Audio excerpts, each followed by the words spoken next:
Guess who's here? Hello! Hello! How you doing, mate? Stranger.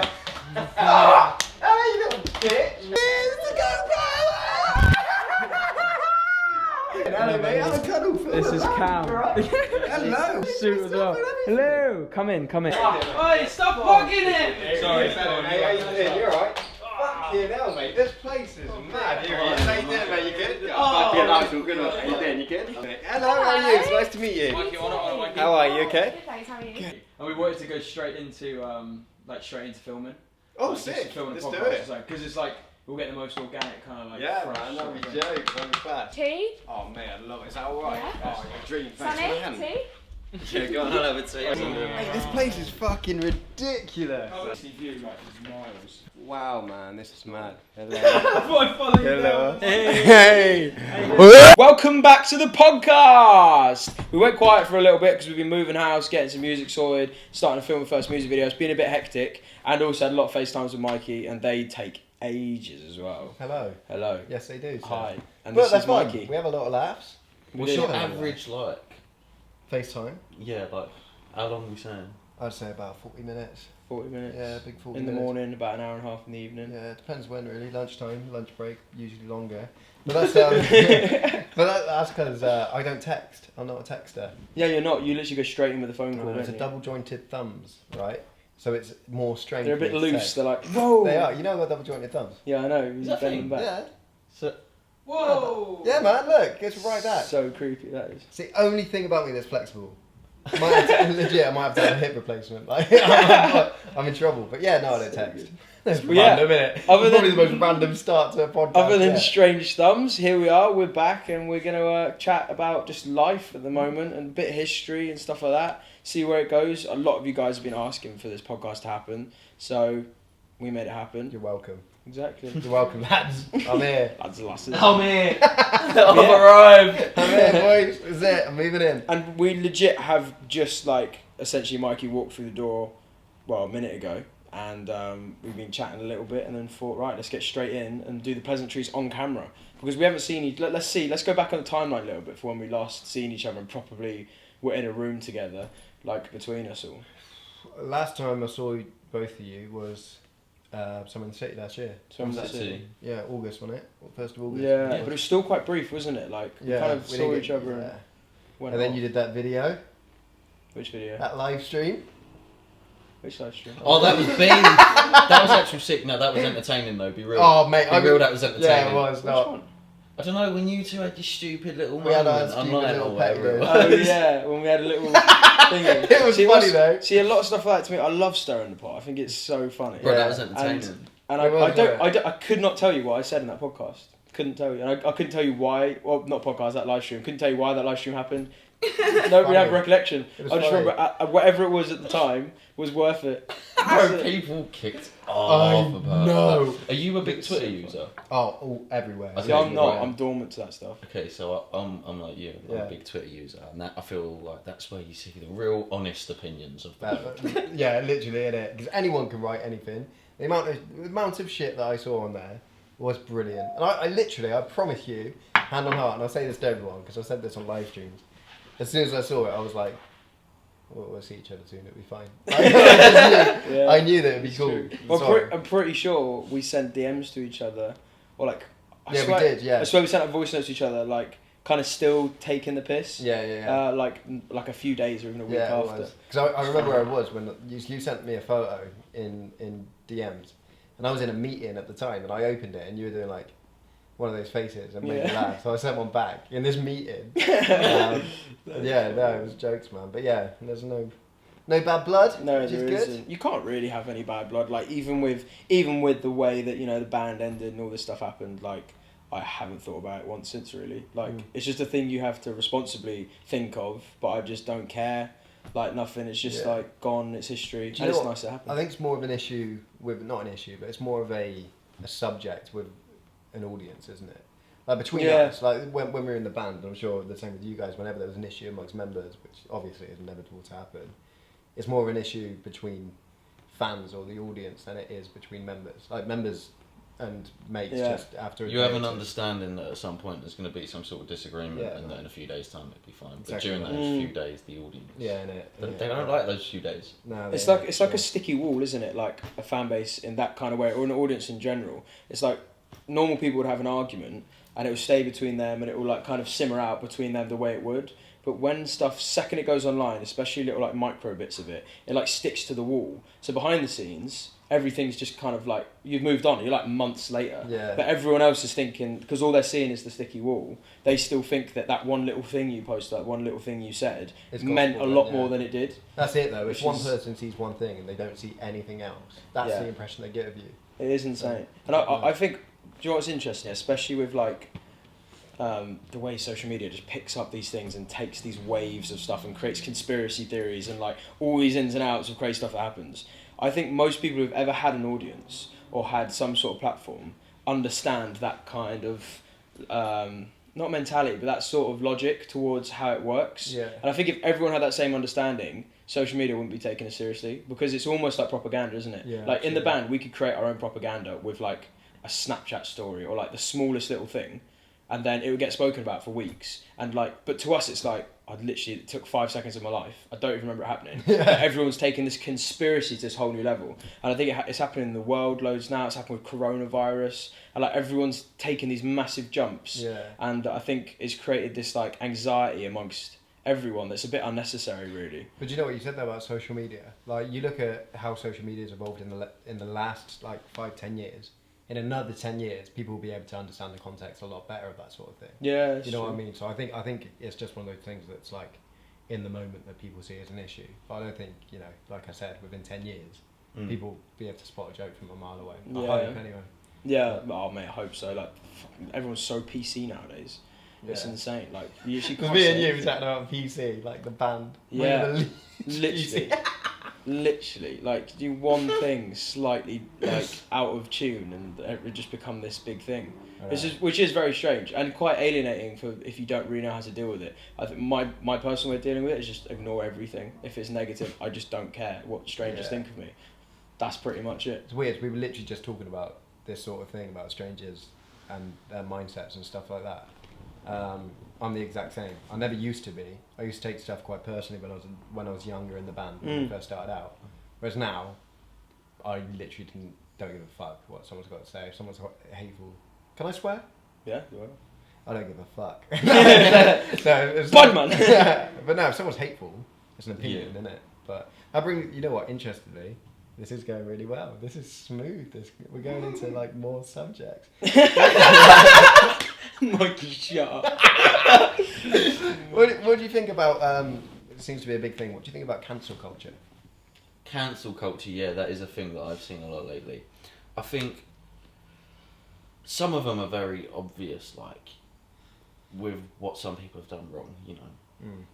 I can understand the whole understanding behind not wanting to do, people not wanting to support those people anymore, but I think the whole cancel culture thing is just a bit strange. Yeah, Like, I don't know, I think if people focused on looking at what they were doing wrong with their own life rather than sitting on Twitter for like 12 hours a day waiting for someone on social media to like slip up somehow so they can like correct them, I think the world might be a bit of a better place. Yeah. Don't get me wrong, I don't think you should ever let these things slide. I think we've touched on this before, like I think an audience does kind of have a responsibility in some sense to like keep in check's a strange way to say it, but almost like, you know, making sure that the people they look up to Are accountable.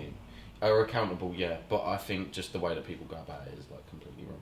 Yeah, I think the problem with social media is that people see a snippet of something and then assume intent, and they assume that there is a darker story or a darker kind of initiative behind whatever they've seen, and then run away with it without ever knowing anything more than this blip they've seen. And as long as, to me, if I've never got involved ever with the cancel culture or anything like that, and I've lived a pretty happy life, and I feel like I contribute my part to society and don't need to go online and slate people for things that I don't even know or understand. And I respect that some people think that they should do that, but 99% of the time cancel culture is normally misinformed and they're not understanding intent behind things. If something's a joke, it's a joke.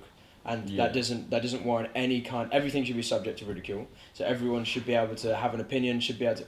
Do you know what's funny is cancel culture is like almost completely contradictory to free speech and to like the ability to have speak your own mind and to be able to say things and not be held to like ransom for it, as if like we're going to destroy your career online, as if like an audience can say we're going to destroy your career just because we want to, because most of the time people are just bored and want something to talk about. Do you know what's interesting? So I had a very similar conversation recently about like cancel culture and all of that. And the issue that I have with social media now, although I'm on it and obviously it's essentially my career, the issue that I have with it is that I've lost my words. So I forgot what I was going to say. And social media would normally keep them in place for you. Well, yeah. Fuck, what was I going to say? You got this, man. No, it was really good though. You just having That's a it. discussion. The thing about social media, right? The thing about cancel culture and everything to do with like Twitter. And change battery now. And we're back. The battery died. This might happen a few times during this talk, and we're very sorry for this. And you were talking about. Yes, and I know what I was going to say this time. Go on. Do you know what? Going back to what we were saying then, like I think the thing about social media and the thing about free speech in a way, which is brilliant, but there's another side to it, is that you're not, with some people, you're not allowed to have an opinion of your own that contradicts theirs. Do you know what I mean? Mm-hmm. A lot of people would cancel you for that, regardless of what it is. Like I could say, I don't like bananas, and people that love bananas would hate me. That's a very obviously tame example. But it's such a, I mean, that's why I struggle with it, and that's why I go on it rare, not as much as I used to. It's because you can't say everything that you want to say some of the time without getting cancelled. I was having a conversation recently and I said, you know, there's always going to be people that disagree with what you say, and that's why you have to be confident in the real world. If you have an opinion in real life and you're passionate enough about it to try and make a change towards it, then go for it. You know what I mean? There's always going to be people that hate you, but online it's a different story because everyone's on there. It can ruin everything. If you say the wrong thing or if you mess up in a way, in such a massive way, as a 15-year-old, that will still be with you when you're 30. Because do you know what? I agree, but and we were talking about this literally 2 days ago, I think, with everyone in the house, and I think people get skewed with their own. They don't understand their own power on social media, and that if you convict everything you say and do with the best intentions, as if you don't feel like you've done anything wrong, you have every like bit of evidence to show that you are a good person, that you know you're whatever. You say some things out of line every now and then, everyone does. Then I think as long as you got conviction, I don't think there's anything an audience or a group of people can ever do to you. Because at the end of the day, you're still going to have your mates, you're still going to have your family, you're still going to have a roof over your head and other things you do. And if the only thing that you value in life is people and what strangers think of you on social media, then you've put too much power into their hands.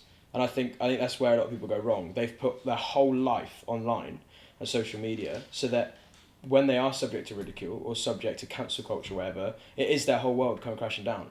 Whereas like a healthy balance is to have a part of your life be online and to share that and to value that in some way and respect that you've got responsibility. But really your life should be the people that you see on a daily basis and like the people world. You love, the real world, yeah. And if that's your mentality, I think you'll be a lot healthier. I think people in general are a lot healthier. The people I've met who are a lot healthier are people who treat social media as another arm to either their business or to their life or a bit of fun here and there or like a genuine part of their business that might take over quite a lot of their life. But realistically, they've got solid relationships away from it so that no matter what people say, like it's never going to translate over to the real world. So you should never really worry. Like I just don't think anyone should be scared what strangers think of them. Like you're not. When you walk down the street, if a whole group of people that I'd not met had just started shouting like I don't know, like you look weird or like hate what you're wearing or whatever, I might think a little bit like, oh, maybe I should like get another opinion on my dress sense. I might ask my girlfriend, see what she thinks. But realistically, I don't know you. I don't really give a shit what you think, and I've never met you before. And who's to say that you're like a fashion guru? Yeah. So like so you wouldn't do it in the real world, but people think they should do it online because they value their likes and their comments and their retweets and their popularity so much. Yeah. And I think it's the influencer or the person's fault for relying on it too much in the first place, which has given cancel culture all the power, isn't it really? crazy, isn't It's it? a really strange thing. It's almost like fashionable to cancel someone now. It is. And Yeah. half of, like people wanna get, start I it, get don't when they? there's a genuine reason, like someone's done something like awful, like that makes complete sense. You know, like the obvious ones, you know. But like when some people are just cancelling people over something weird, like I see something the other day, like some kid kissed someone else in some like sort of group that was his mate's It's like girlfriend. that hype house. Yeah, and shit, everyone was trying to cancel him, and people are like, I'm like, mate, like maybe if you spent like your life looking at what you're doing wrong, rather than like going mental at someone for about 5 days straight because you're bored on social media for kissing his mate's ex-girlfriend, like, you know, no. we might be a bit further forward. Don't get me wrong, kissing your best mate's ex-girlfriend's a bit of a knobhead thing to do, but like, Is it? you don't need like two. do it all the time. Yeah, but like you don't need like to ruin someone's career for it. Yeah. Yeah, like it's just strange. Like I know, that's it. Yeah, It's but just- if your career is so like, what's it called, like fragile, that it could be ruined by something like that. That's another then it's thing your though. fault. Like you wouldn't do that in the real world, would you? Like No. if you found out that like one of your pals had kissed another one of your pals' ex-girlfriends, you wouldn't like ring up his boss. Yeah. And tell him to sack him. Yeah, no, Yeah. absolutely. That's a really good point. I genuinely think what you touched on about it being fashionable, it's like, you know, in a football stadium, like there's always that person that like starts a chant or something and they're so proud of themselves for starting it. Yeah. That's almost what it's like with cancel culture. Just quick, whilst we're on the subject, I actually started a chant once at a City game. Oh, you told me about this. And it was single-handedly the best moment of my life. Yeah. And I think that same thing is what people feel about how starting many these City Ground hold? Now, about 30k, just shy of 30k. 30k. But back then, I got one of the stands singing, not the whole ground. That might be the most amount of people you got singing at one time, and you play Wembley Arena with them. That's true. That's true. That's cool, mate. You got like That's cool, mate. 30,000 people I know. belting something out, all I in know. unison at the same time. But you know what though, the City fans hate me. So it's nah. Well, they don't know me, so. I was No, joking. it's But no, funny. has there ever been anything that you guys have posted online that you that you ended up regretting? Because I'm pretty sure being you will have a similar answer here in a way. But have you guys ever posted anything that's? I don't see it as that important. Like, I generally don't see posting things online. I don't know if I personally never had that mentality about social media. It's always just been like, it's like a bedroom wall or something that's just got more opinions. But like, at the end of the day, it's I don't value it enough to really ever care. It's like, oh, that was a mistake. I respect that they've got a responsibility with an audience, like massively. I think that's very important. Like, and that should be enforced a lot. People should be responsible with their audience. But I've never posted anything that I've been like, oh, I should not have posted that, unless it's embarrassing. Embarrassing stuff, maybe, but in terms of being like, oh, that's actually against who I am as a person. That's like interesting, embarrassing. Yeah. Come Come on, fellas. Oh, bro, like the first 100 RoadTrip covers. If there was one video, right, can be in the band, out the band. If there's one video of you online somewhere where you're like, oh, I would love for that to just be taken down. I can think. You've got one pass to take a video down. What is it? I can think of two. One of them's joke, so I'd probably keep it up. But the other one on your behalf, not on mine, because I'm fine with it. You're so embarrassed for him. Yeah. Shotgun by George Ezra. Oh, yeah, that's funny. Have you seen it? Yeah, we did a cover of Shotgun. And we were in the studio. We were like delirious. We were so delirious. Like, we were in It was one like of the those end of moods the- where everything was funny. Yeah, we were at the end of the day. When Ryan started singing the chorus, and it was like, I'll be right, shotgun. Like that. And we thought it was hilarious, and we kept it in. And then it came around to shooting, and you were like, oh, fuck. I was like, I should not have done that. Fools. But it was funny. Like, I didn't really care. I was joking. But yeah, no, I agree. I do, but I still think some other covers that I think if me and you especially, I'm sure you got some of these in your closet. I think if we for 1 week, this would be quite funny to do, publicise all of the State of Mind videos and then take them back down Bro, and just no. see what happens. I was such a knobhead. Mate, they are grim, those videos. They I was looking are. at them recently and I was like, oh my god. Because we were just starting to get to know how to be this brand, like how to be this kind of person that like That's tailors to an mad. audience, and it is awful. And neither of us I could see sing State of it Mind perform. back then. You did see State of Mind perform. I saw Yeah. State of Mind perform. Be complete. So, for those of you who don't know, me and Ryan before RoadTrip were in a band called State of Mind, which turned into Addiction with an X in it. And Cool. Yeah. it was sick. but it was shite. It was. It was bad. sick, but it was shit. In all seriousness, It was shit. Be completely honest. When you saw it was me, Ryan, Tommy, wasn't it? Yeah. Be completely brutal. What did you think when you saw her? he, you know what he's like? He likes a little riff or a run, doesn't Yeah. he? He did one, and I remember looking up and was like, "Who was that?" And then waited for another one. I was like, "Oh, it's the Beanie Boy," because he was wearing He was this wearing- like grey beanie. Yeah. And in all honesty, that's all I really remember. Really? Okay. Yeah, I was there with Ollie, and Ollie's always up to some sort of fucking madness. Yeah. So I think it was pretty easily distracted. It's funny, man. Well, I don't know what riff you're remembering, but so the riffs I remember were awful. No, I remember you did something. Right. I was like, "Oh, what was that? Where was that? Wasn't that at like a It's school?" a school show, yeah. Oh yeah, it was. Oh yeah, it was a school. Oh yeah, it was. It was, and there's a girl. I think it's the first time me and you ever encountered a girl crying at us. Yeah. And we were literally like never met you before. You just think we're someone else. You Yeah. think we're someone else Yeah. because we're with the Brooks or whoever it was at the time. You think Oh, we're also yeah, important. they were there, weren't they? Yeah, they were there. Wow. Yeah, Yeah. I remember that because I did. I remember you told me to stop, and I'm guessing because it was that bad. In sound check, well, before that, we were handed the mics and they were active. So I started rapping. You need me, but I don't need you. Do you remember that? And I thought I was fucking Billy Big Bollocks, but you just went stop. Alright. Please stop. Looking back, those days, mate, they make me cringe. Oh yeah, bro. There's just Proper. some disgusting stuff in those videos, but it's so good that we have them, and we should definitely publicise them one day, just for a week. Okay. Like, they definitely shouldn't stay online. Should we set a date? Yeah, 1st of maybe. September for a week.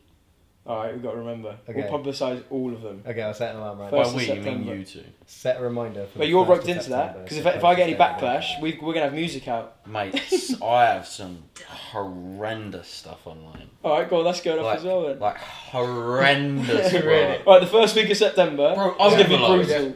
Anything Overload ever did, don't get But me wrong, we were I'm so grateful for that experience, Yeah. but any form of content that was put up, that was wank. But we were the regurgitated version. Literally, I've got fucking no tattooed on my arm. We were the regurgitated version of Overload for like 2 years, man. So good.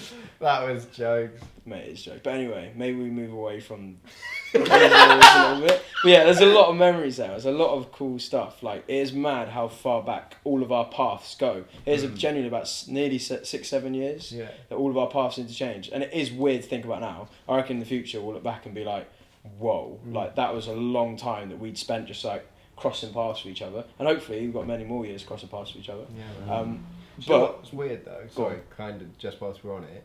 Obviously, we knew each other before the band, so I've known you the longest. But you were the second person that I met that was ever associated with like any other band. oh yeah. It was you and then you, yeah. We met in the school. And outside then the you school. met Andy And then met Andy, yeah. at the where was it? Oh, that yeah, we did. Yeah. View My Gig, was it? Yeah, I View think it My was Gig View My show Gig in wasn't Bristol. it? Something like that, Yeah. yeah. And then we met Andy. That is mad. Yeah, so us three go back the furthest. Yeah, that's kind of mad. Nice. Nice. Do you remember I came around to stay at the flat once, and I don't know where the fuck you lot went off to, but it was just me and you. Yeah. For some Do you reason, remember the trolley, we had a little trolley that was given to us on tour. I remember this And- little trolley. We used to put things in it. Yeah, and we were smokers at the time. Yeah. Yeah, and we just rolled like 30 cigarettes. Oh, and put them all in yeah, the yeah, trolley. yeah. And we used to go Oh, around the yeah. back of the shed, didn't we? Or in the park. Yeah, or something. just round the back by the flat. I was like, I remember you guys being well proud of it. It was on the table. Yeah, You were so 'cause proud of it was this just trolley. us, because we like no thought one we'd was done there, a it was just great us. job of rolling it. Yeah. We just learnt to roll. I think I might have. And Yeah, I thought I was pretty I good. was really cool because of it. I was like, yes. I was like a year out of college, so I was good. Let's just put it I that was way. I was good. But no, those were that's funny thinking back, you know. That's is funny. weird. Yeah, man. That was because that was the first time we properly got to know each other a bit, wasn't it? Yeah, that was the first time we like properly met. Yeah, yeah. And you and me, to be fair. Like, obviously we met, but that was Yeah. the first time we like properly. Actually, no. But I us came three have known another each other time just as before. long as each other. You picked me up from my house once. In Oh Basildon. yeah, I did. I think that might be a similar time. I think it was just me and Andy that came to get you and brought you back to Mikey being there. No, because you met. No, that was before. Yeah, you you- vlogged it, didn't you? Yeah, because Yeah. you met some of the trialists, didn't you? I I met Brad Sexton, Yeah, that was yeah. it. Cam, And Cam McBride, yeah. It's mad. and That is time ago, man. It's insane. Think about that. Back to Weird, those isn't it? times. Weird. It is weird. And we should do another podcast on that stuff. Like maybe like dig into it a little bit deeper. Should we try and get But- Cam on? Should we? Yeah, that could be cool. That Get a would be trialist cool. on. Should we get the old trialist on? That could be I cool. say to it as get if it's a my trialist on. podcast. Should we try and do What's this day? Yeah, it would be cool. Well, hopefully Mikey's going to be in quite a few more podcasts, Mate, yeah. which would be sick. But I think let's come to like the present a little bit, because the world is in a very strange place, like really strange on all levels. How have, obviously me and you know how each other have been dealing with it because we live together, but how have you been dealing with coronavirus, meltdown, social media just off the rails 24/7?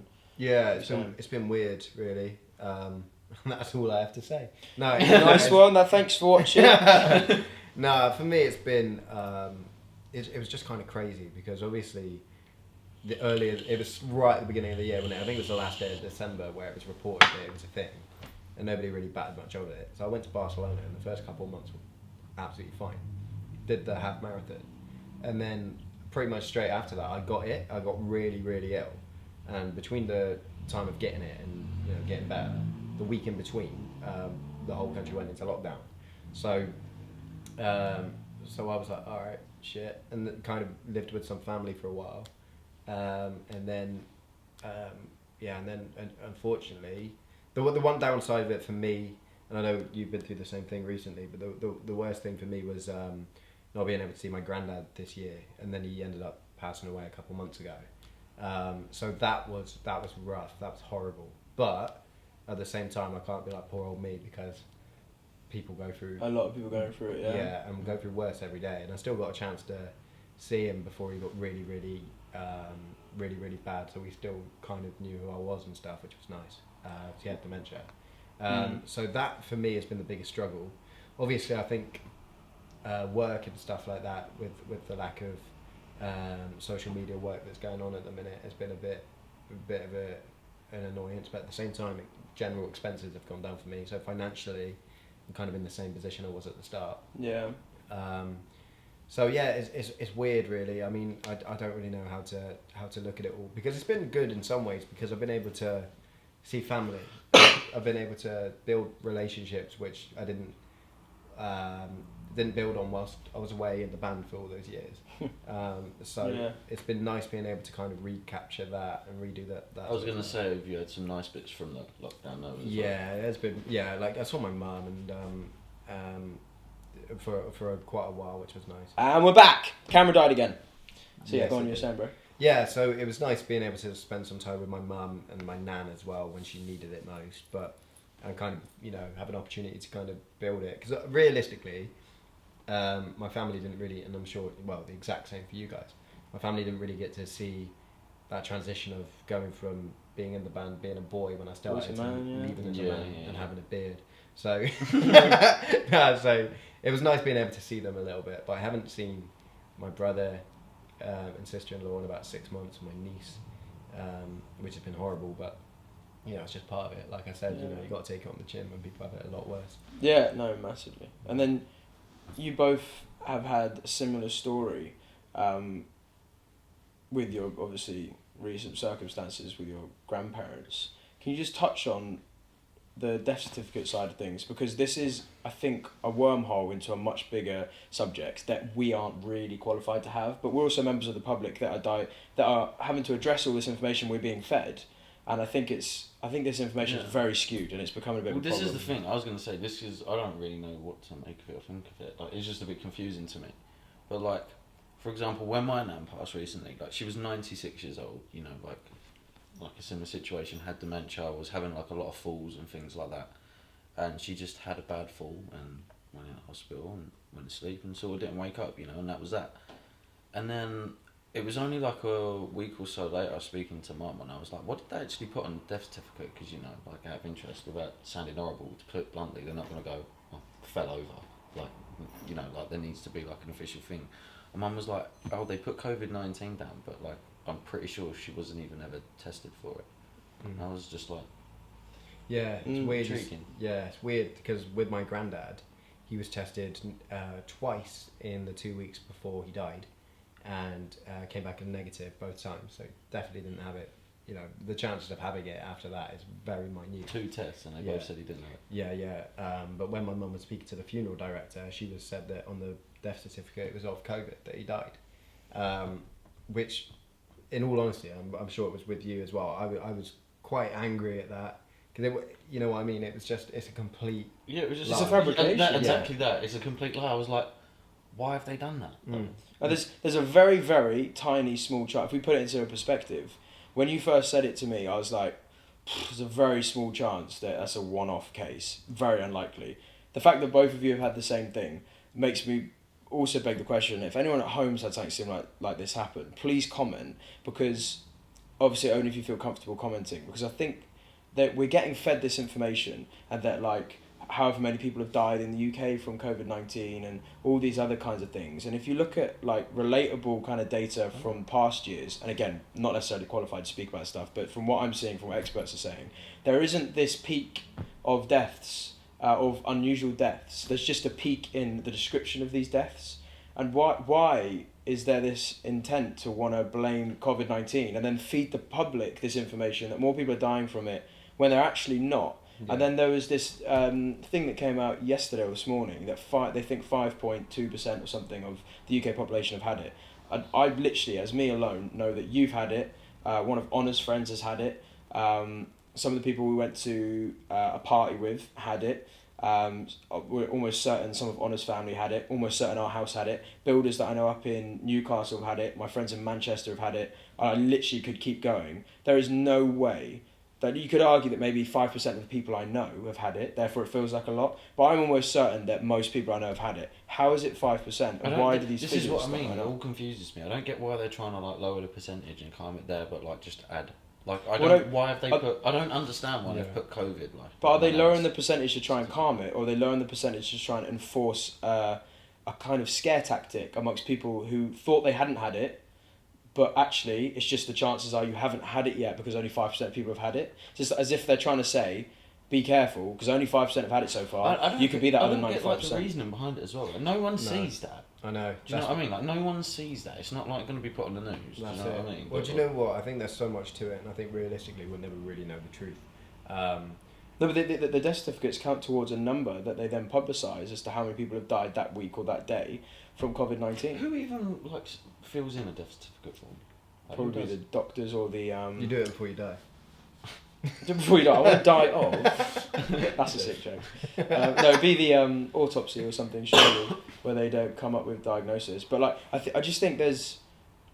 I feel like, and I'm never really one to like look at the government and think about conspiracies and stuff like that, because at the end of the day, the government got a pretty hard job. They've got to manage like millions of people, and it's never going to please everyone. But this coronavirus thing seems to have a trend around the world where really it looks like no one knows the figures, as if they're just being, it's just out of someone's arse. But the knock-on effect of that is the public and people like us who don't have access to that information and are always going to speak from an ignorant standpoint, but being fed something that we have to take and take action on when it could be wrong data or we're misinformed. And why is it that there's this confusion? Why is it not a linear thing? Maybe it's just really hard, or is there an intention there? For some, are they trying to force us into a place? It's just kind of strange. I don't really get what's going on. I just know that something's not right. Like you said, the numbers don't add up, and they're changing their mind every 5 minutes, and like. You know, but like some European countries, they've got a 1 metre rule. Here we still got 2 metres. What's all that about? Like, can it only travel like 1 metre and then it gets tired in Italy or something? I actually think it is 1 metre now. It's tired. Like how does that work? The schools being open, but then you can't go out in public. So you know, we might as well all go and sit in a school because you can't get it. I do believe there's this disease. I think there's definitely this virus. I think that's almost a certain. But why is it? It's a very real issue. That's what I mean. But I just don't understand. It's been treated strange. Why? It's like everyone's just feeding a load of information at us, and none of it really seems to be right. And I don't really get. I think the news is built of propaganda. It needs to sell awful stories because unfortunately we live in a world, and Twitter's the worst place for it, where people want to see awful shit. They just wanna. People just want to have a drama, or they want to have something that's like nasty to talk about, because people talk about that more than they do positive things. And the news has to sell propaganda, and it has to over exaggerate stories, and it has to word things. They have to clickbait people. The way YouTubers build a career is what the news has to do to sustain income every day. And I think that's taken coronavirus into a misinformed place, and I think the consequences of that are going to be quite dangerous if someone doesn't start speaking some facts, like something that really lines up, because you two are the first evidence like someone of out it there's not lining telling up. the truth, Yeah. probably, but how the fuck are we meant to know who Exactly it is when that, there's yeah. about 50 people telling you 50 different things? Like, I see something different every day. Yeah. In another news article, everyone needs to wear masks. 2 days later, don't wear masks, they do absolutely nothing. Another few days later, everyone needs to get a mask again, they do actually work now. Yeah. Like, fucking, do they work or do they Well, not? I think there is.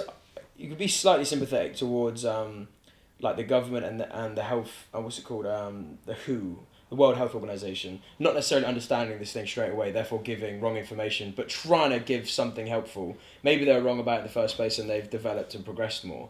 But why would they lie about the death certificates? Why would they exaggerate these numbers? And why are we constantly told these like negative things? Like when I walk down the street, I don't really see much negativity. I see some people wearing masks and some people are a bit arsey about social distancing. Rightfully so, because they've been told that like if you aren't social distancing, then it's pretty dangerous. And it might be, but why has that happened with the death certificates, and why are we being Well, no one in the told public this stuff? services is wearing masks, which I find quite Yeah, interesting. we saw all these true. policemen and stuff the other day. None of them wearing a fireman, none of them wearing them. And you think they'd be in close proximity? They're going to be close proximity with people every day. Like, why aren't they? I've not wearing- seen a single policeman I wearing haven't face seen one. mask. No. Do you know what you're saying about the media and stuff like that? The two best emotions to play on in order to get someone to buy a product are love and fear. They're the two biggest things. So from a media point of view, I mean, the other day I saw 4 different articles within an hour saying these new viruses or bugs that are in the world or in Africa or whatever making their way to Europe. I saw 4 separate ones within an hour. From their point of view, the media are, you know, at the minute, from the media point of view, they must be making more money now than they have done in the last 20 years off of the back of this. Because people want to know what's going on, but realistically, you're never going to know the truth. You're always going to be fed bullshit by the media. Because that's what sells for them. It's because what sells. And at the end of the day, as horrible as it is, from the media's point of view, money's money. And you know what the media's like. You know, look at the way it is with racism. The way they treat a lot of like black celebrities and stuff like that is completely corrupt. And it's the way it will always be.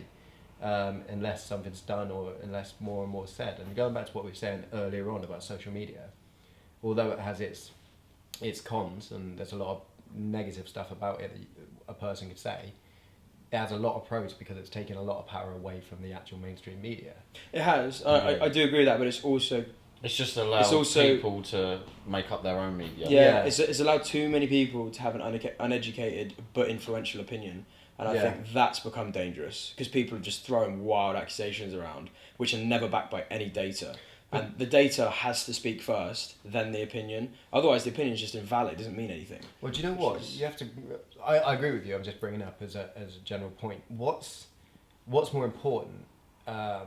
Finding out that someone saying something with a big following or giving their own opinion or trying to feed information that turns out to be bullshit and they end up looking ignorant in the long run, or these major media companies that are literally feeding you bullshit, but instead of getting called out a day later, they just post a news story which is another lie, which takes your attention then, you know. So they're constantly like covering their steps by releasing more and more bullshit. But the thing about social media is once someone's been caught out or once someone's been caught bullshitting, like you see it all the time. No, you know, I don't want to bring up politics, but like you see it with politicians and people like MPs, whoever. Like once they're caught out bullshitting, that's them done. Then a lot of people like rule out their opinion. So I mean, you kind of walk a fine line chatting shit on Twitter, because you know chances are you'll be called out, you'll be found to be telling absolute lies. But I mean, to me, the media is the worst. I mean, I would say it's the worst it's ever been, but I think it's always been.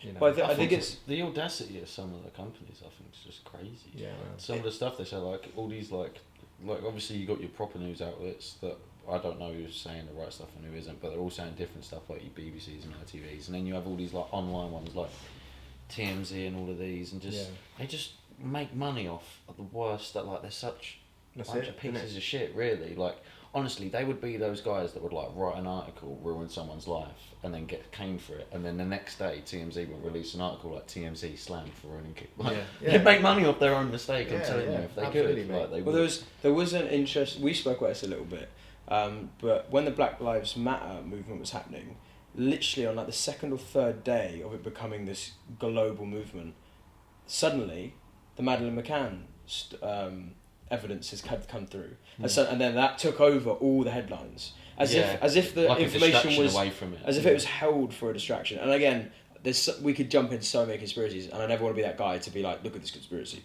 But although it's interesting, but I think it seemed a bit convenient though, wasn't it, that people were like, like addressing a problem, and all of a sudden they were like, oh, but we've solved this one from years ago. Don't look at that. Like, yeah, it did. It did feel a little bit like that in the world. Rumor has it, and I don't know where I heard this, so don't read. It could be absolute bullshit. It's probably ignorance on my part, but allegedly the guy that was found out or reported, this German guy that they believe took Madeleine McCann. This was all found out a year ago, and they're only reporting it now, and obviously just to cover up whatever's going on in the world. To distract us, and it makes sense. It's a strategy, isn't it? Of like people do that in business. They do it in friendships, relationships, and stuff like that. So obviously, it's much smaller, more micro scales. But you do sometimes hold feelings or grudges or evidence aside because it doesn't make sense right now. But one day, you're right, mate. There's a bit of glass there. Be careful. But one day it will make more sense to raise it. And where you have a bit more leverage, and it does feel like that's been happening to us.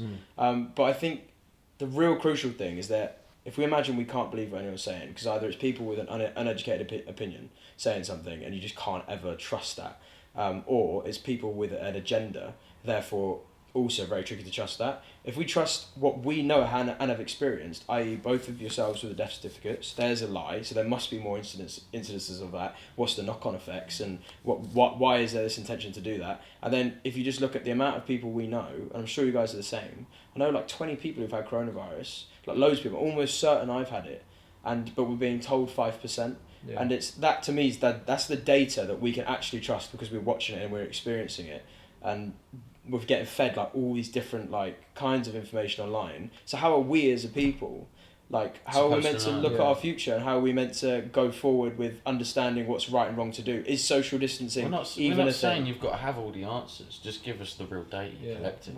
Stop selling stories and give the people what they actually need to be proactive and to help, rather than just be like say how someone like did something wrong with the social distancing rules and now that's a big problem, when really it's like, well, are the social distancing rules even useful, and like all these other things. I'm not saying they're not at all. I'm just saying like we need data like just given to us on a plate that's very obvious, that doesn't seem like it's got an agenda attached, and that is for the best of everyone, and where there aren't all these lies that are going on that we're seeing. Well, Dominic Cummings yesterday called an immediate research into how many deaths there actually have been into actual coronavirus cases, which is promising, but again... Well, that's going to be a skewed answer straight away, because exactly. we know two people straight away that are going to show up in that. Exactly. Yeah. They're going to have to back them up with tests, and there's going to be loads of people that they didn't test, and people that have, like, I'm almost certain I probably won't get a test for the next few years if I ever had it, or anything like that, because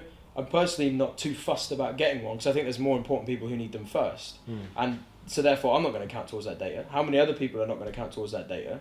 And like, who's making decisions based off this data for the best of like the public's well-being? And like, can we trust whoever it is? Because they're blatantly lying just on the face of it from what you guys have experienced. So how much more of it is a lie? And then that you could just take those layers further and further, couldn't you, with all the other stuff that's going around in the propaganda and social media realm recently. And it is just like social media. I almost feel like Facebook, YouTube, Instagram, all these things should have never existed. I feel like the world would be a much better place, a much more valuable place if they didn't exist. Because at the moment, you got every little jock or every little twat who's like got an Instagram or a social media account coming up with an opinion or have some sort of video or photo and creating like some sort of propaganda around it, or like creating a false accusation, and everyone's backing it because it's just something to jump on that day. And it's become really dangerous, I think, for a lot of people. Leads back to the whole cancel culture kind of thing. That's exactly that. It's become so. But how do you manage it now? Because there's no way Facebook's going to close their doors. Like, there's not really a. Oh, it's one. Yeah, it's the biggest, empire in the world. Yeah, it's dangerous. I mean, where do you go from there? The thing about social media is it brings out the worst and the best people, and the best and the worst people, whatever.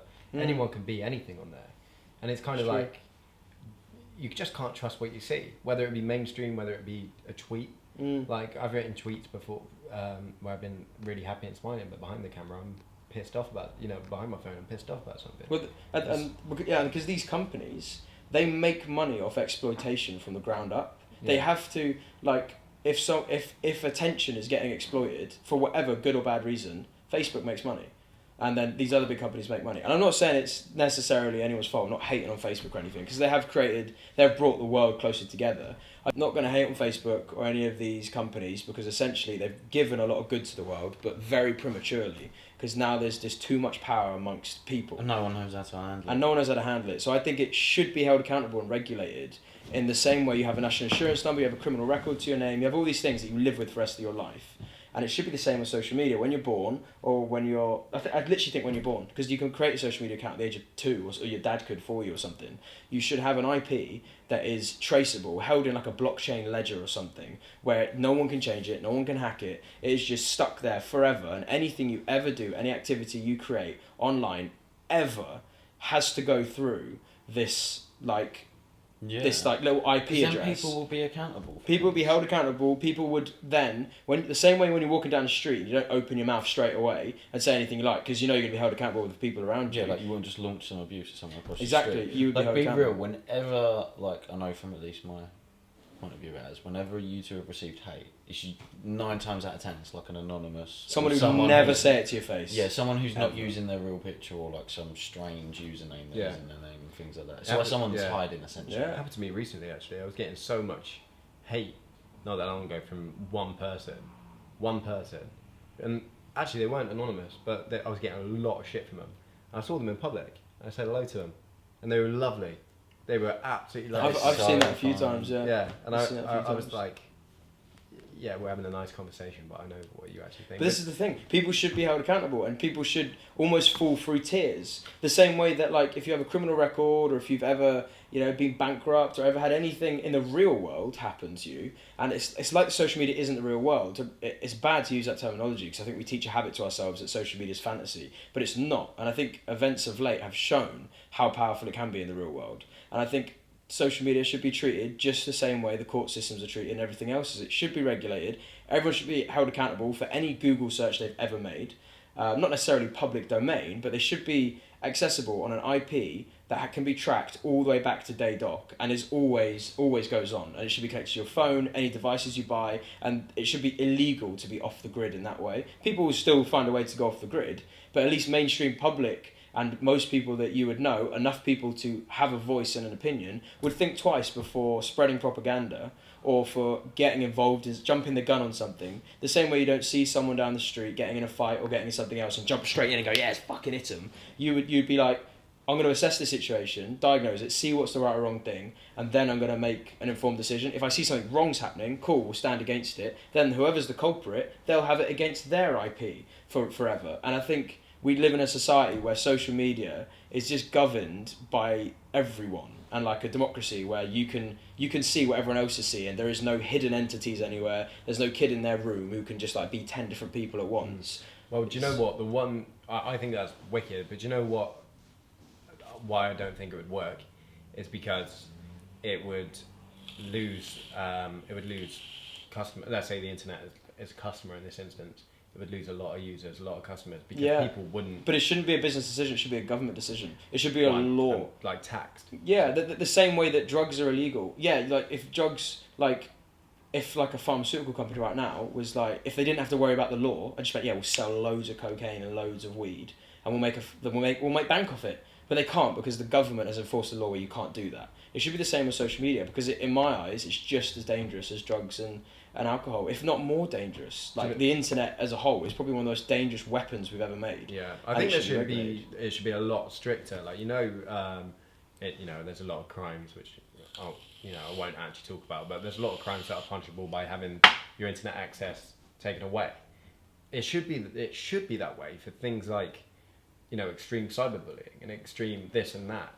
There should be harsher punishment. But people wouldn't cyberbully in the first place if they knew that it was public domain forever. Yeah. Public domain, yeah. I think it's a quality idea, but I just don't know if it's sustainable long term. It's not something you can just set up a company and do. It's something that I think the government should have a serious think about. Not that I'm going to go and speak to Boris, but I think it is something that people in general should start thinking about more. Is before social media becomes a nuclear bomb in everyone's pocket, Like, how can we make sure this thing doesn't just detonate every 5 minutes? Because at the moment, I'm just seeing it detonate every 5 minutes, and it's disgusting seeing what's happening to people. What's happening to people in the real world when, like, it's based off false pretenses, and no one really knows what they're talking about. It's just they've got the ability to do it. Everyone's bored and locked at home, which doesn't help, and they're just coming up with these wild accusations and all these things that don't match any real world data, and everything's just one big conspiracy all the time. And because like 9 times out of 10 it is bollocks, it distracts away from like when these actual problems are genuine. Yeah, like coronavirus and stuff. Like there should be IP, like if this IP idea happened where you're held on this kind of like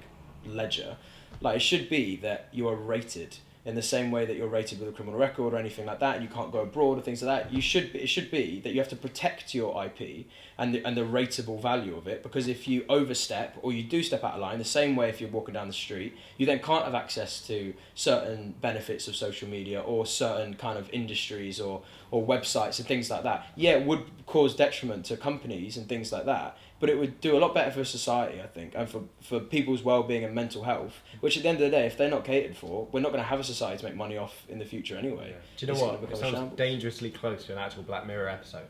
I don't know if you've seen it with the likes and stuff like that. It's like the Tinder one where you're rated like Uber. But anyway, different story. What was I going to say? No, it's kind of like that. Essentially, like in the episode, every time you meet someone, like once they leave, you have to like rate them. Like their face just buzzes up on this like little thing in your pocket, and you have to like rate. And like, if you go like below 3 stars and you take like you can't fly or you can't do this. I think that should be how it is, man. I think people should realise that when they're being a keyboard warrior and they're like, right, who can I bully today, or who can I do today, or who can I like what kind of videos can I exploit? They should really have to think twice about it, or let them do it, but there's a consequence, and that is that they are restricted to access from all these other things and the opportunity of social media. And I think it'd be so much healthier for everyone. I wonder how many people have like taken their lives just through like some little kid at home being a hermit, just like literally abusing people till they can't take it no more. Yeah, like so it needs to be so much more like regulated. Like you couldn't do that in person. Like imagine just like abusing someone, just battering them until they feel like they have to do something that drastic. Like I really don't see the difference when it's online and you're typing. Yeah, it still happens though. It does still happen in real life where people are to that, brought to that level. But I think it just gives another pathway for people to push someone into making that decision. Yeah, I just think it seems like a very not necessarily a fixable problem. Like at the end of the day, there's 8 billion people on the planet nearly. Like you're all... No, all I see is poop. And classic. You're always gonna get wankers. Like in the world, right? Like you're never gonna get like all 7 to 8 billion people, however many it is, to all at the same time be great human beings. It's never gonna happen. Like you're always gonna have knobheads about, right? But like I still think it's a problem that could be very, very easily like, what's the right word, reduced or kind regulated, of like tamed or whatever. Like, well, do you guys think that there's a shelf life, not just to like social media people, but social media? Do you think there's a shelf life to it? Do you think it would die out? I think I've said this for a while. I think there's a shelf life to fame. Yeah. I think fame. There's a lot of people in the world you could argue shouldn't be famous. Like a lot of people that should not be famous. Like TikTok is one of the places for that. What I mean by shouldn't be famous as well is not that you can discriminate against anyone who's allowed to be famous or anything. It's just a lot of people are famous for all the wrong reasons and making a hell of a lot of money because of it, and exploiting a lot of people because of it. Yeah, there's so many people that are, and sometimes it's because they bought their way to fame. Sometimes because of other things. Whereas back in the day, you had to have. Don't get me wrong. There was still ways of buying into it, but it was much more authentic. Like if you were famous or if you were a well-known person, it was for a genuine reason. Like it was because you did something or you brought some sort of inherent value to the world that is worthy of other people knowing who you are. And that to me is the inevitable future of social media. I think it will end up, and it has in a way already, the algorithms have gotten stricter and stricter. It's harder and harder to gain followers on YouTube and Instagram, but it's now a pay-to-play model, which just means if you're richer in the first place, you're going to get somewhere. Yeah. How many people do you know in the social media circuit who've got a rich daddy? And that's literally where these people are getting fame from. And loads of these TikTok stars, they've just got rich parents, and the fans don't know it. The fans are just like, I just really like them, like they're really cool. But like, what you don't realise, their dad has just gone, I'm going to invest in that company, I'm going to pull these strings, and boom, my kid's going to be famous and have an influential voice across millions of people. It's so fucking dangerous, man. Like, it's so dangerous that you can just give people this power. But it's different if you fight your way to fame and you learn how to get there, and you like have to hustle and get up there. That's how you really learn to please people and how to play the right game. And not you just value yourself in your life more. Like a lot more, yeah. And the people watching you more. Yeah. You don't take them for granted. No, absolutely. Like for us, in no way am I saying that RoadTrip was famous, but it was at a good level. You know, where it built up from this literal flat in Slough that was literally scum of the earth to having over 1 million subscribers, which is a pretty astonishing achievement in my eyes anyway.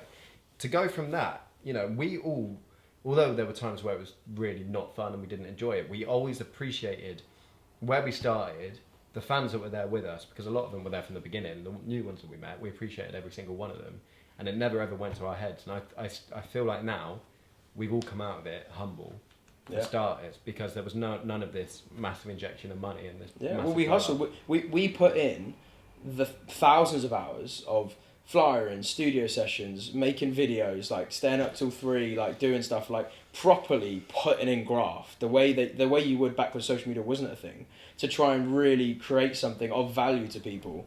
Whereas there's other people out there just buying their way to fame and they get millions of followers. Like, almost a lot of fans, you're not going to know this stuff because it's not necessarily accessible information to you. You have to be in the industry to find out these pieces of information. But a lot of the people you're seeing online who've got millions of followers, a lot of them are backed by investors, or someone has put them there. Someone has put them there because they've gone, we want brands to pay money for them, so it's worth us spending money on them in the first place. We don't actually care about their values, their talents, anything they actually give back to the world, and we don't really care if they're a prick to you all. We just want to make sure they make money. And unfortunately, because it's pushed to fans' faces, or to the public's faces, they then buy into it, and as they would, because if something's in front of you, you just start understanding, learning about it, it becomes a fame, it gets notoriety from just being pushed there. And really, it's the pushing in the first place that we should be double guessing. If an investor has just gotten these people together, made them famous, people should be questioning the intent. Because if it is just to make money off them, and it's not to give back any value,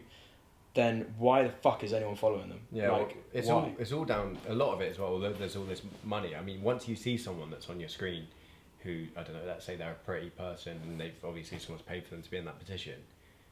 And I mean this with all due respect to any audience member, and I say this as an audience member myself of social media, the audience is the most fickle out of everyone there. So if you see someone who's pretty, has 1 million subscribers, subscribers or whatever, it's like a currency. You know what I mean? Like, yeah, it is. Like 10, 20 years ago, you looked at someone and... Sad that it is, but it is. Yeah, absolutely. You know, 20 years ago, and in no way am I comparing it to this, it's very extreme. 20 years ago, you'd be like, you know, if you saw someone who was attractive and they were a doctor and making loads of money or whatever, you're like, oh yeah, I've got security there. But people see have that exact same mentality when they see someone with followers and subscribers, and it's all fickle bullshit. It's true though, isn't it? I mean, like, I won't name names, but I've actively been at actually the last time I saw you. Oh yeah. At Sitsy, at the after party. I won't say who, but there were people having a discussion that I wasn't involved with. I was just sort of in that group. Yeah. I was chatting, if that makes sense. And these 2 girls were speaking about a lad that one of the other girls was speaking to. And I can't remember what was happening, but she was trying to describe him. She's like, yeah, and he's got 150k. And I'm like, as if that's part of your Yeah. I don't know, that's part of your criteria for when you're valuing criteria, people, yeah, it's really strange. It's as if that's something that you would mention. Do you know what I mean? It's just such an odd thing. Yeah, well this is it's why... so irrelevant. Yeah, for sure. I mean, I know we've gone off subject a bit, but this is why... Do you remember when I said to you in the band? When I was in the band and I said in the studio to you guys, whilst I'm in the band, I'm not going to get a girlfriend. And that was because, and in no way am I, disrespecting girls generally. I'm disrespecting anyone. I'm just summarising people in this generation, is that people look at your followers and look at this and look for a blue tick or look for, you with your abs out on a beach or something, and that's what defines you in their eyes. Yeah, and that's it comes back to the intent. They think there's something you're not. But it comes back to the intent, because some people, sometimes, because fame and money and things like that, I absolutely agree are attractive qualities. I think they can be. Naturally they can be attractive qualities, and they could be... I'm not in a position to say it, but hypothetically, if you met a girl or you met a guy who was rich and famous for whatever reason, or rich or just famous or whatever, like, let's imagine all the other qualities don't exist for whatever reason, they should be the first priority. But if they are rich or famous, if the reason they are is because they put a lot of work or craft in, they give back to people, or they create a lot of value in the world, like, it's then more the characteristics, it's an attractive quality, yeah. that got them to that. Yeah, place. it's how did they get there? And a lot of the people in the world right now got there for exploitation. A lot of people who are famous online, whatever the fuck you want to call it, like, fame isn't this thing anymore. You can honestly, literally, get yourself 30, 40 grand, whack them all on promotions, and I promise you've got a social media career for the rest of your life. You can literally pay to have a career on social media, legit, for like 30, 40 grand. Painful. Like, just a straight up exchange, boom.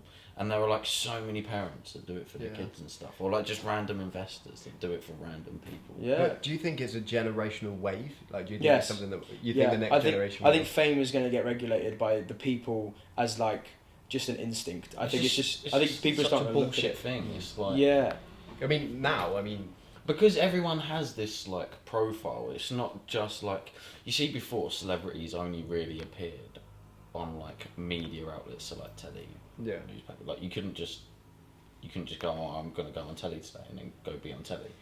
Whereas if social media is different, it's still a form of media, but you can go, oh, I'm going to go and put myself on Twitter today and then go and do it 5 seconds later. Yeah.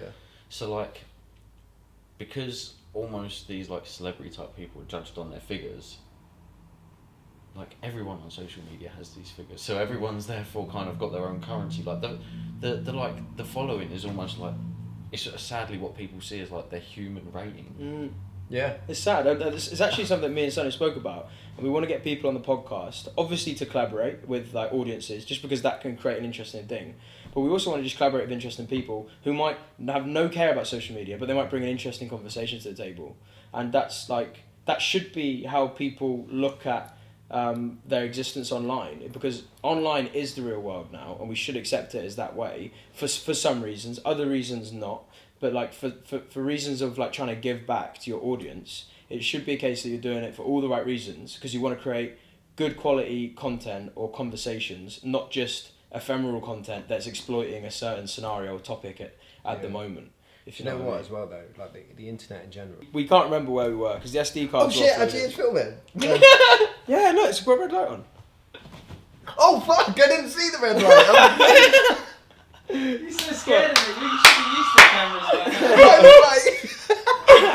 now. That's so good. I had no idea. How long has that been filming? Only literally like 30 seconds, a minute. When'd you do that? 4 minutes ago. I can't even remember what we even need to say now. I think we are just wrapping it up. Bye. I think that is. Actually, no, wait. We were talking interestingly. There are two things we should touch on, because you've announced something recently and we've announced something recently, and let's get opinions on it either way. So I'm sure you've spoken a lot about your opinions and what you're doing with the band that you started, which I only think is sick. I think it's sick that you're doing it. I think it's a bold move, and I really want it to work out for you, because I think it will be great for everyone if you do. But what do you think of us releasing music together? I think it's the best possible thing you can do. I think it's really exciting. Like, genuinely, from a mate's perspective, I'm really excited for you guys. I think it's brilliant. Man.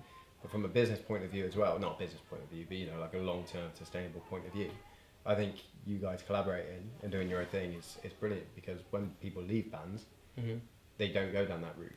They go their own way because they spent so much time together. But I think the fact that you guys have shown that you want to do the same thing, you want to work together, and kind of, whether or not go on and be I don't know what the future holds, but whatever you do, like, I think it's the best possible start to the next chapter. Well, you didn't imagine us two being the two that would do it together? No, I didn't, because I mean, we knew you before, obviously. Like, I feel like we had a similar relationship with Sonny. Yeah. Sonny or Ryan? I don't really give a shit, mate. It's weird. It's still weird. Absolutely anything you want to, mate. Well, I call him Sonny, but it's weird, yeah. Well, I feel like we had a similar relationship with Dick, and then didn't say anything you want, mate. That's fair enough. So I mean, to me, obviously, I left, and from there, I suppose it was a whole new dynamic within the band. But from the outside in, having known you and whatever, because to be honest, I didn't really keep up with RoadTrip socials after I left. Like, I didn't really look at anything. I don't know. I just didn't really expect you guys to be as close as you were, and I think it's all come out recently. It was strange. Well, it brought us closer. That was the thing, innit? It's like we both stood for what was right, and for what was like for the best of everyone, and that is essentially what glued us. It was like cool, like you do find out who your friends are, don't you, when you go through stresses and stuff. Yeah, man. But yeah, no, cool, man. And then Cool. what do you think of the band as well, Mikey's manager? The band. I'm just hoping that they also have no. As their first song. You know, I've got the backing track. I could as well. That's so That would be amazing. No, come to the tour and you'll see a funny practical joke that I've pre-planned. When are you doing this tour? Yeah, when is that? I don't know if I can tell too much. Okay, so there's later this year. So I was going to be hosting the boy band tour that was happening in March. Now that's supposed to be less than 3 weeks away at the rearranged date, so I don't think that's happening. Keep an eye on socials around November. In November. I have a question actually. Yeah, go on. What's happening with a name? Like, are you I was guys just and the about to lads ask. gonna pick a name? You know what? It's so hard, realistically, finding a name because I've come up with so many ideas and stuff that I think's cool, but then I'm like, nothing's clicked. You know what I mean? Like with RoadTrip, do you know how hard it was for naming RoadTrip, and naming anything is so hard. So I don't know yet. I don't know. I'm asking a lot of people's opinions and stuff like that. Like, I like the idea of I don't know, playing on something like a new kind of beginning. But someone said to me recently, call them Jump Ship, because obviously from RoadTrip into this. But Mikey's Lemons. Yeah. Mikey's Lemons, yeah. Jump Ship's quite cool, man. Yeah, but I like don't know Jump if it's Ship. right. But I don't want to. So everyone knows, I've not done this because it's like, oh, let's, you know, genuinely, I know it may seem like it, and I know I've said some stuff that it's beneficial that RoadTrip has ended when it has. But I'm doing this because I think it's something that would be really fun. I'm not doing it out of spite for anyone. I'm not doing it out of this. It's fun for you and them. Like Yeah. there's a big, you're just plucking them out of nowhere and going, here's an opportunity. Yeah, you know And what? it's a big thing. RoadTrip wasn't done right, but what was done was really fun. What we had was really fun. But if this is done right, those fun things come in as well, and it's a perfect opportunity. Like all three of the guys that are currently in the band, soon to be four, are really nice guys. They're really good guys. They're talented, and in all honesty, they deserve an opportunity. And although obviously the band isn't anywhere near the levels it will be in the future, it's had a really good start. It's making some noise online, man. Yeah, it's doing all right. Yeah, I mean, I think. Well, what's the at name as well on Instagram? The at name of the minute is 2020 Boy Band. 2020. Follow. Thanks, guys. Stuff it. Yeah, everyone keeps saying, "Is it called 2020?" I'm like, no, it's not. But I like the idea of playing on 2020 and kind of finding like a vision. Yeah, for it, yeah. You know what I mean? A 2020 vision. No, that's cool, man. Well, it is definitely, you know, kind of like a phoenix out the ashes of what is 2020. There's definitely some ashes on the floor, isn't there? Yeah, for sure. And for a lot of people have got on board already. And for a lot of people, it's kind of like a nice distraction from this year. Because at the end of the day, that's what I've said to the boys as well. With a band and with a boy band, it's a nice distraction for people from. That's the idea. It's what entertainment is, isn't Yeah, it? exactly that. Yeah. So I mean, Escapism. Yeah. Not only that, you know, like all the ways that RoadTrip fucked it. Essentially, Yeah. you can learn from that Mitigate those, experience, yeah. and make sure those don't happen. 1,000,000%, and make yeah. sure it's done the right way. for sure. I'm actually really excited, man. Cheers, man. It's going to be Thanks. cool to see what they do. Top man, yeah. Well, you guys have to meet him soon, but yeah, it's going to be cool. No, definitely. Yeah, that'd be come fun. to a tour day. Yeah. Helps you make some sales. Fuck with that. But, no, yeah, they're top guys. No, I really appreciate that. Thank you. Nice. And you're going to release music with them, yeah? No, we're banjo players. Oh, sick. Banjo Nice. strings. That's still music though, bro. Yeah. Yeah. You still release that. That's bullshit, by the way. No, no. People will believe that. Yeah, I know. What is the point? I only play the banjo. I followed them. 11K already, banjo Yeah, players. yeah. But no, they you know what? I'll let you guys wrap up now. But I've got a really cool idea for something they're gonna do. You know, we had like old songs in the beginning. We had like not Sharp and Downs. I wasn't old, but like Year 3000 and stuff like that. Come up with a really cool song like that will help kickstart. Yeah, man, resurrect something. That's I'll quite tell cool. you about it in a minute. Yeah, You man. have to come to tour if you want to find out, you cheeky bunch. Exactly. But yeah, it's exciting. Oh, nice one. There you go. So Mikey's venturing into new territories, managing a band, which no one would expect. The same way no one would expect us to be together Yeah. with the Unexpected crew. Unexpected crew. Boom. Wow. And speaking of which, we in 2 days from today that you're watching this, we release our first song together, "Say Your Grace." And we are everywhere. You can stream it Spotify, iTunes, everywhere. Thank you very much to anyone who does stream it. Yeah, we're pretty really excited buzzing. to get this project started. We are, Um, yeah. Oh, that was the intro to it. But yeah, thank you for watching, guys. Appreciate you. Follow Mikey at Mikey Twat on What is it on Mikey Instagram? twat my At Sonny D Mikey Robertson, twat my because you nan. got a free shout out in Alex and Connor's video. They fully went, go follow Sonny at Mikey Cobban, and I was like, yeah, winning. So you can go follow Mikey at Sonny D Robertson.